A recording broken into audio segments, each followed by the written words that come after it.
Number 2, do cardio in the morning in a fasted state. So before you have breakfast, if you're a person who eats breakfast, then before you have breakfast, do cardio. If you are intermittent fasting like me, you just do cardio in the morning in a fasted state.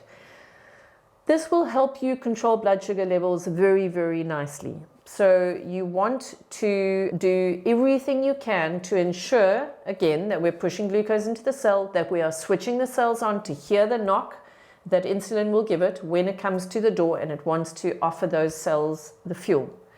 So in cardio, it doesn't need to be anything spectacularly intensive. It can just be a pacey walk. You could grab the dogs and go around a couple of blocks.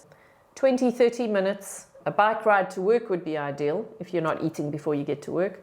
Maybe a light jog if you really enjoy jogging. Just something that is, I would say, around about 20 to 30 minutes and moderate, nothing intensive.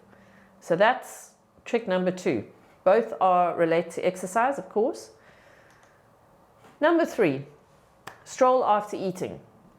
So this is interesting because if I remember correctly, I think you reduce your body's chances of storing fat after eating are reduced by around 10 to 11% if you are active after you eat. I don't mean at a moderate or high intensity. I just mean that there's movement after you've eaten. I mean, that's an enormous amount that you save yourself, 10%, 11%.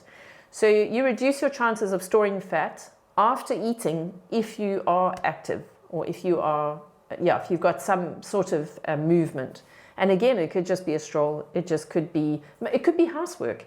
I mean, because I spend quite a lot of time on my laptop these days, I make sure, and it'll come into the other point that we'll talk about now, is the standing more often. But I make sure that every half an hour I get up and I either vacuum upstairs or I'll wash the dishes, or if I've eaten, I'll get up and I'll do some light housework, because then I'm on my feet for the next 20 minutes or so.